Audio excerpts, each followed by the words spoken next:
உற்பத்தி கடந்த சில நாட்களில் மட்டும் 10% அதிகரித்துள்ளது என்ற தகவல் சொல்லப்பட்டுள்ளது. இந்த தகவலை மத்திய அரசு வெளியிட்டிருக்கிறது. மத்திய எரிசக்தித்துறை அமைச்சகம் இந்த தகவலை தெரிவித்துள்ளது. கடந்த சில நாட்களில் மட்டும் 10% எல்பிஜியினுடைய உற்பத்தி அதிகரித்திருப்பதாகவும் உணவக உரிமையாளர்களுக்கு ஏற்பட்டுள்ள எரிவாயு சிலிண்டர் பற்றாக்குறை நிவர்த்தி செய்ய குழு அமைக்கப்பட்டிருக்கிறது என்றும் மத்திய எரிசக்தித்துறை தெரிவித்துள்ளது. 3 எண்ணெய் நிறுவனங்களை சார்ந்த உயரதிகாரிகள் குழு மத்திய அரசால் தற்போது அமைக்கப்பட்டுள்ளது. அதனை முக்கிய செய்தியாக பார்க்கிறோம். ஈரான் இஸ்ரேல் மோதலுக்கு பிறகாக இந்திய எண்ணெய் சுத்திகரிப்பு நிறுவனங்கள் முழு திறனுடன் இயங்கி வருகின்றன என்ற விளக்கத்தையும் மத்திய அரசு கொடுத்துள்ளது. கூடுதல் விவரங்களை நம்முடைய டெல்லி செய்தியாளர் சுசித்ராவிடம் கேட்கலாம். சுசித்ரா, மத்திய எரிசக்தித்துறை இந்த சிலிண்டர் தட்டுப்பாடு தொடர்பாக என்னென்ன விளக்கங்களை கொடுத்துள்ளது? அந்த குழுவினுடைய முக்கியத்துவம் என்ன?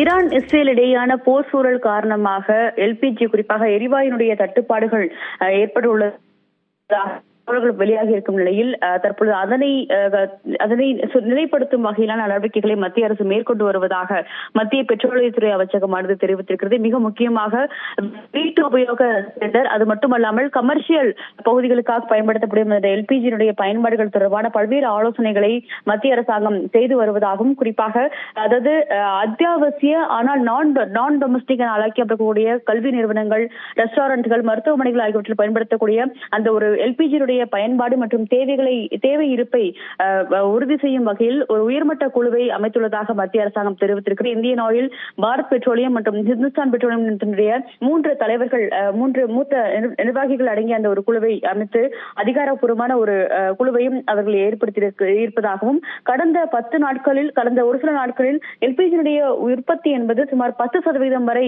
அதிகரித்துள்ளதாகவும் மத்திய பெட்ரோலியத்துறை அமைச்சகமானது தெரிவித்திருக்கிறது. அதாவது உணவக உரிமையாளர்களுக்கு ஏற்பட்டுள்ள எரிவாயு சிலிண்டர் பற்றாக்குறையை நிவர்த்தி செய்யும் வகையில் இந்த குழு என்பது செயல்படும் எனவும், அவர்களுடைய கோரிக்கையை ஏற்று அந்த எரிவாயு இருப்பை உறுதி செய்வதற்கான ஒரு பணிகளில் இந்த குழுவானது உயர்மட்ட குழு ஈடுபடும் என்ற ஒரு தகவலையும் மத்திய பெட்ரோலியத்துறை அமைச்சகமானது தெரிவித்திருக்கிறது. ஈரான் இஸ்ரேல் இடையான மோதலுக்கு பிறகு இந்திய எண்ணெய் சுத்திகரிப்பு நிறுவனங்கள் முழு திறனுடன் இயங்கி வருகிறது எனவும், ஹார்மோஸ் ஜலசந்தியை தவிர வேறு வழிகளில் இருந்து சுமார் 70% கச்சா எண்ணெயை இந்தியா இறக்குமதி செய்ய தொடங்கியுள்ளது என்றும் மத்திய எரிசக்தித்துறை தற்பொழுது தெரிவித்திருக்கிறது. வளைகுடா நாடுகளில் ஏற்பட்டுள்ள மோதல் காரணமாக இருக்கும் இடையூறுகளை போக்க முழுமையான அளவில் மத்திய அரசு தயாராக உள்ளது எனவும், ஈரான் இஸ்ரேல் அமெரிக்கா இடையிலான போர் முடிந்த பின்னர் உலகின் மற்ற நாடுகளை விட இந்தியா முதன்மை நாடாக மீளும் என்ற ஒரு நம்பிக்கை உள்ளதாகவும் அதிகாரிகள் மத்திய அரசாங்கம் தெரிவித்திருக்கிறது. இந்தியாவுடைய அந்த ஒரு சுத்திகரிக்கப்படும் எண்ணெய் பொருட்களை ஏற்றுமதி செய்வதை கட்டுப்படுத்துவதற்கு தற்பொழுது எந்த ஒரு முடிவும் எடுக்க வேண்டிய அவசியம் இல்லை என்ற ஒரு விளக்கத்தையும் மத்திய எரிசக்தித்துறை அமைச்சகமானது